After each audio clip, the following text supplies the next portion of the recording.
নমস্কাৰ এই মুহূৰ্তত অসমৰ প্ৰত্যেকগৰাকী জনগণলৈ দিব ওলাইছোঁ ডাঙৰ খবৰ তো যিসকল মানুহে ভিডিঅ'টোত ক্লিক কৰিছে অনুগ্ৰহ কৰি ভিডিঅ'টো স্কিপ নকৰি প্ৰথমৰ পৰা শেষলৈ চাই থাকিব কিয়নো এইটো ভিডিঅ'ৰ মাজত ৰেচন কাৰ্ডৰ পৰা আৰম্ভ কৰি অসমৰ লাখ লাখ মহিলাসকললৈ কেইখনমান গুৰুত্বপূৰ্ণ খবৰ প্ৰদান কৰিম অনুগ্ৰহ কৰি ভিডিঅ'টোত ক্লিক কৰিছে এই ভিডিঅ'টো স্কিপ নকৰি প্ৰথমৰ পৰা শেষলৈ চাই থাকিব কিয়নো অসম চৰকাৰে এই কেইখন আঁচনি টকা লাখ লাখ মহিলাৰ বেংক একাউণ্টত নতুনকৈ প্ৰদান কৰিব তো কোন কেইখন আঁচনি টকা প্ৰদান কৰিব আপোনালোকক বিতংভাৱে জনাই দিম অনুগ্ৰহ কৰি ভিডিঅ'টো শ্বেয়াৰ কৰি দিব তলত থকা শ্বেয়াৰ অপশ্যনত ক্লিক কৰি ভিডিঅ'টো এতিয়াই শ্বেয়াৰ কৰি দিয়ক তো বলক ভিডিঅ'টো আৰম্ভ কৰি আজি প্ৰথমটো গুৰুত্বপূৰ্ণ খবৰৰ বিষয়ে বিস্তাৰিত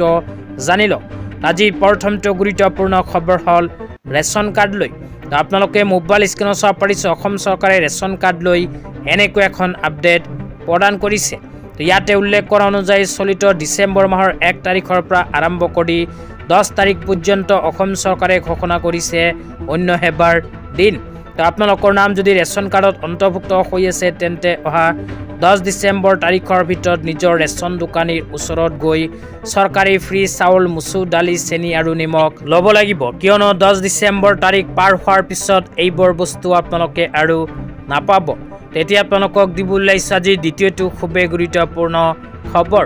আজি দ্বিতীয়টো গুৰুত্বপূৰ্ণ খবৰ হ'ল অসমৰ লাখ লাখ মহিলাসকলৰ বাবে তো আপোনালোকে মোবাইল স্ক্ৰীনত চাব পাৰিছে অসম চৰকাৰে এনেকৈ এখন আপডেট প্ৰদান কৰিছে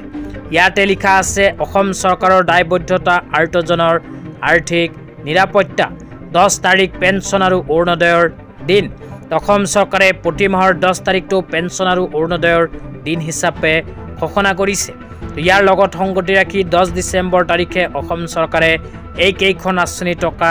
ৰিলিজ কৰিব তো কোন কেইখন আঁচনি টকা ৰিলিজ কৰিব আপোনালোকক এটা এটাকৈ আঁচনিৰ নাম জনাই দিছোঁ অনুগ্ৰহ কৰি ভিডিঅ'টো শ্বেয়াৰ কৰি দিব আঁচনি কেইখনৰ ভিতৰত 1 নম্বৰত কোৱা হৈছে অৰুণোদয় আঁচনি 2 নম্বৰত কৈছে শহীদ কুশল কোঁৱৰ বৃদ্ধ পেঞ্চন আঁচনি 3 নম্বৰত কৈছে ইন্দিৰামেৰী সৰ্বজনীন বিধৱা পেঞ্চন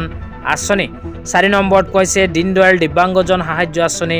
5 নম্বৰত কৈছে ৰাষ্ট্ৰীয় দিব্যাংগ পেঞ্চন আঁচনি 6 নম্বৰত কৈছে বিধৱা পেঞ্চন আঁচনি 7 নম্বৰত কৈছে বৃদ্ধ পেঞ্চন আঁচনি এই কেইখন আঁচনি টকা অসম চৰকাৰে 10 ডিচেম্বৰত